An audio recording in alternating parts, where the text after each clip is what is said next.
김영규 선생님께서는 이제 그 즐거움과 기쁨이란 말을 구분해서 사용하신다는데 무슨 말씀이십니까? 예, 아까 생명성의 특징 중에 하나가 사실은 꽃은 왜 필까? 기뻐서 핀다. 저는 이런 생각을 하는 사람입니다. 제 스승께서 따님이 이런 질문을 그 고등학생 때 했답니다. 목련 꽃망울을 놓고, 아빠, 목련이 저 꽃망울을 터뜨리려면 그 꽃눈을 찢어야 하잖아. 그러니까 꽃눈이 이렇게 감싸져 있지 않습니까? 이걸 찢고 나와야 되는 거죠. 그러면 목련은 어떨까? 라고 아빠에게 물었답니다. 그 아빠가 제 삶의 스승이셨는데, 아플까? 어떨까? 이렇게 물었답니다. 그 제 스승께서는 시원할 것 같은데? 라고 대답하셨답니다. 근데 저는 기쁠 것 같은데? 그 지켜냈던 것들을 다 벗어내고 피어나면 기쁠 것이다. 근데 이 즐겁다와 기쁘다를 제가 구분하는 이유가 현대인들이 기쁨을 놓치고 즐거움만 추구하며 살고 있구나. 그 즐거움과 기쁨이 그 문장의 용례로 보면 이렇습니다. 야, 공항에 10년 동안 유학한 내 아들 또는 딸을 만나러 가서 이제 나오는 아이를 보았더니 와, 즐겁다. 와, 기쁘다. 어느 쪽이죠? 기쁘죠, 기쁘죠. 네. 기쁘다이죠. 근데 이 생각을 잘 안 해봅니다. 그러니까 기쁘다는 인간의 그걸 감정이라고 저는 쓰지 않았는데 제 책에 아주 근원적인, 굳이 감정이라 표현한다면 아주 근원적 감정이고 즐거움은 조금 더 표피적 감정이죠. 그러니까 감각적 쾌감이 즐거움에 해당한다고 저는 보고 있습니다. 도파민이 막 뿜뿜 올라오지 않습니까? 현대인들이 도파민 중독, 요즘 책도 엄청나게 막 쏟아져 나오던데 이 도파민에 중독되면 설탕, 뇌가 즐겁지 않습니까? 뭐 단 거, 그 다음에 자극적인 거. 근데 기쁨은 숲을 고요히 걷다가도 기쁨은 발견되고 지는 노을을 보면서도 한없이 기쁠 수 있고 한방눈이 쏟아지는 그 어떤 풍경을 가만히 바라보면서도 기쁠 수 있고 아이가 웃는 모습을 보고 가만히 기쁠 수 있죠. 그래서 현대인들이 조금 더 기쁨의 이 본원적, 근원적 그 인간의 마음, 심장 같은 거죠, 기쁨은. 그것을 마주했으면 좋겠다라는 생각을 늘 하며 살았습니다. 네.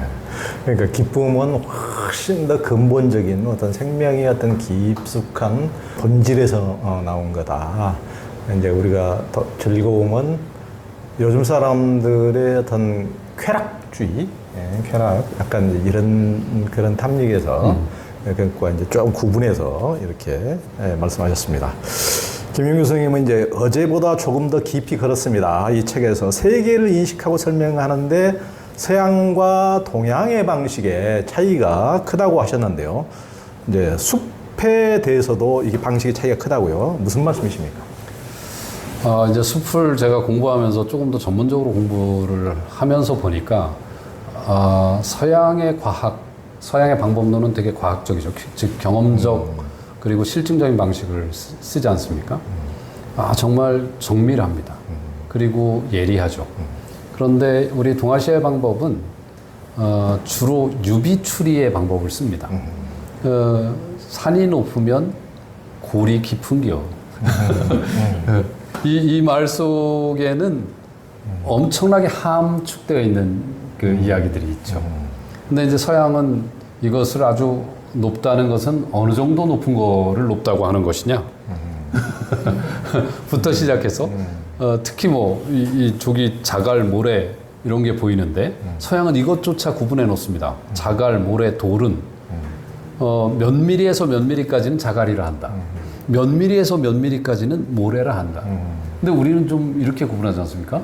이렇게 그 딱 잡아가지고 누군가에게 딱 던졌는데 그 맞은 사람이 아따가 이러면 이게 모래일까요? 자갈일까요?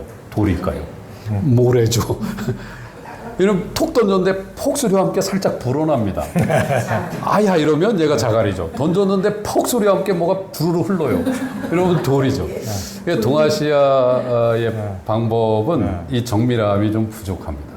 그런데 이게 위대함이 있죠. 서양의 위대함은 정교하고 세밀하고 그러다 보니까 뭔가를 표준화하고 클래시파이하고 이렇게 해나가는 데 있어서 되게 규명해 나가는 데 있어서 되게 도움이 되죠.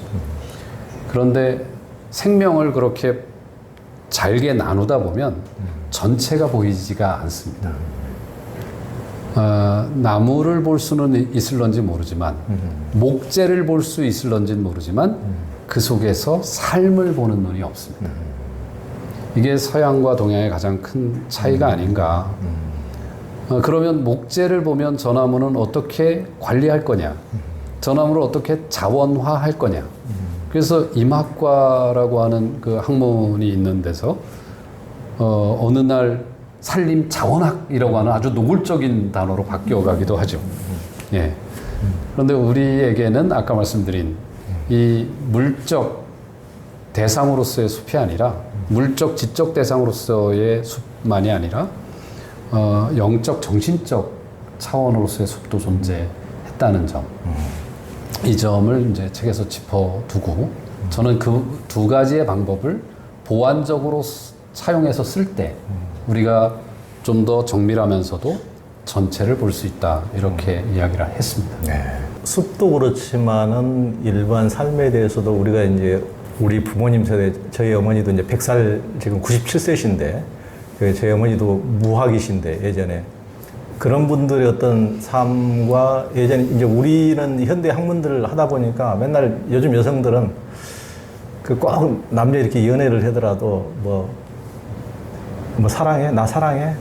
사랑한다 그러면 얼마만큼 사랑해?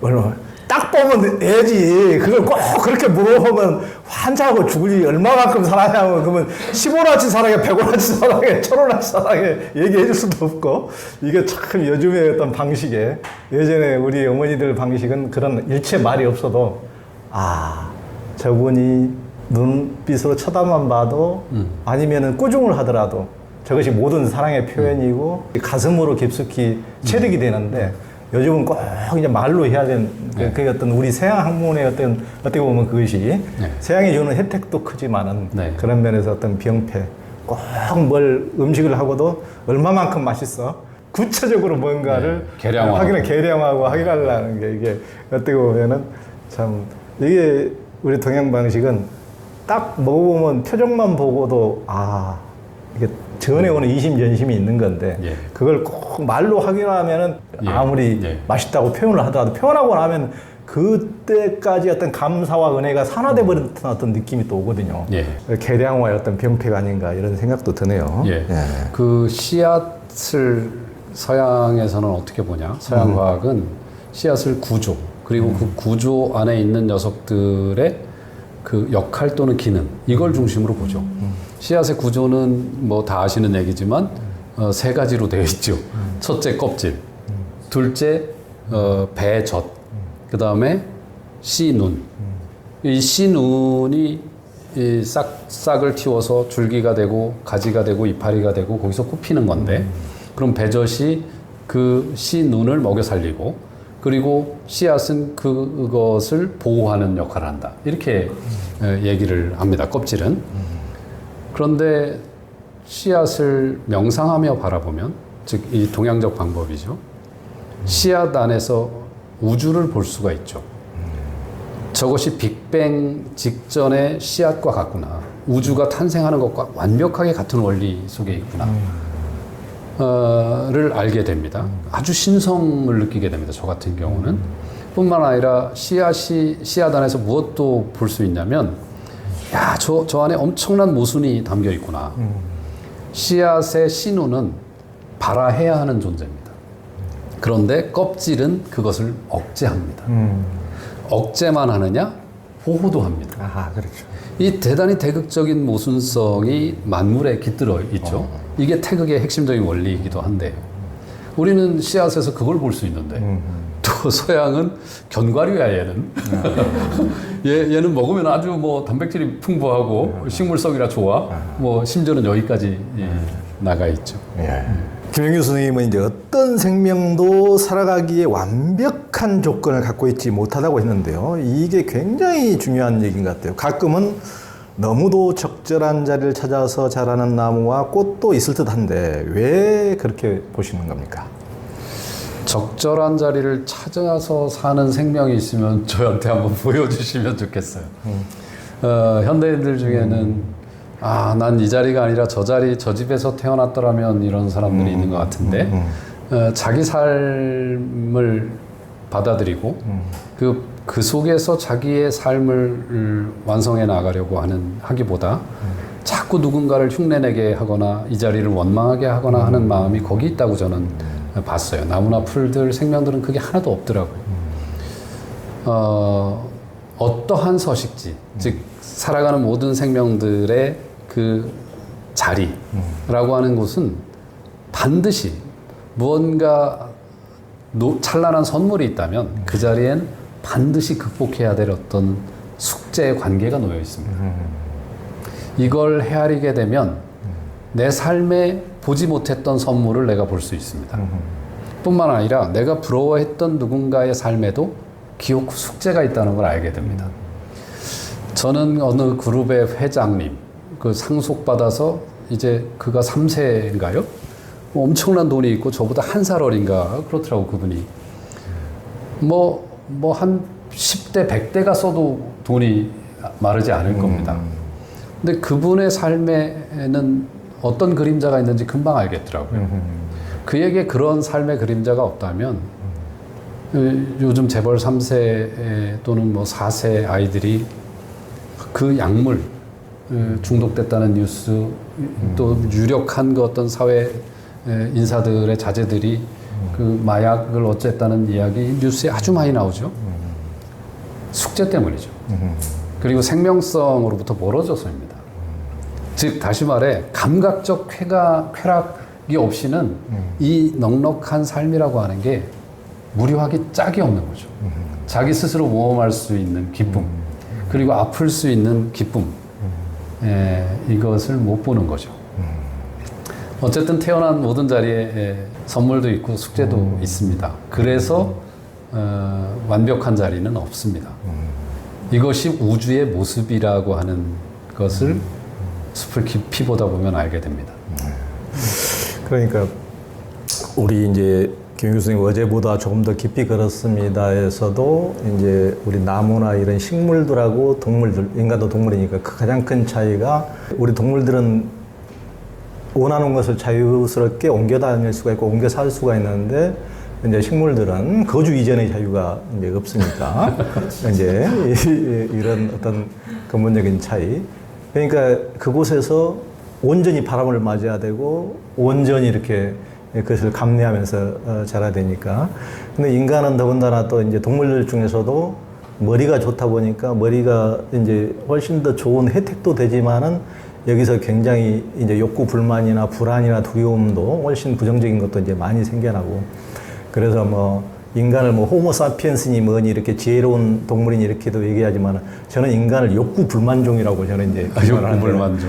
욕구 불만이 너무 이제 인간은 많다 보니까 자기 삶에 자기가 주어진 것에 대해서 만족하지 못하고 끊임없이 욕구 불만을 이렇게 토로하고 이제 젊은 날에 그런 식으로 대부분의 욕구 불만을 가져보지 않는 사람들은 거의 저는 없으라고 보는데 저처럼 성격이 못된 사람일수록 이제 욕구 불만이 훨씬 더 커가지고 이제 개판 치고 다녔죠. 학교도 안 다니고 이렇게 다녔는데 그렇게 다니면서 제 삶을 자기 자신을 힘들어하고 주변에게 이제 불만을 투사하고 그러다 보니까 자기 자신도 힘들고 주변 사람도 힘들고 그런 이제 청소년기를 많이 거칠게 이제 보내기도 했는데 참 이제 그런 그 식물과 비슷하게 자기의 어떤 그 삶의 환경 여건을 이렇게 받아들이고 수용한다는 것이 이제 어른이 돼가는 가장 중요한 지점인 것 같아요. 그러니까 이제 그걸 받아들이면은 얼마나 편안해지는지,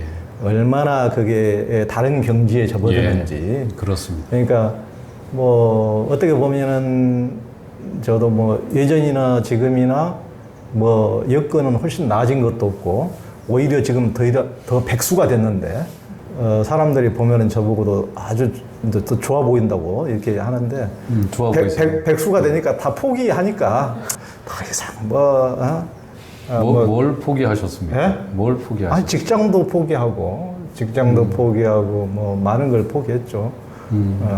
받아들이고 모든 것을 받아들이고 그리고 옛날처럼 이제 지 성길 나는 대로 저도 욕심이 굉장히 많고 뭐 막 그 책도 열심히 쓰고 했는데 네. 예전에는 몸이 무리가 되는데도 불구하고 지 성길대로 기어이 밀어붙여야 됐기 때문에 엄마 힘들게 직장 다니면서도 2, 3년 만에 한 권씩 책을 쓰고 그러다 보니까 막 힘들다고 막 몸도 아프고 그랬었는데 지금은 이제 뭐 안 되면 안 되는 대로 이제 거의 몸의 상태라든가 이런 것을 많이 수용하고 막 옛날처럼 욕심 내서 이제 옛날에 진짜 그 욕심껏 밀어붙일 때가 많았거든요. 예. 그렇게 밀어붙이지 않으면 뭔가가 안 된다 하는 막 강박에 또 사로잡히기도 하고 예.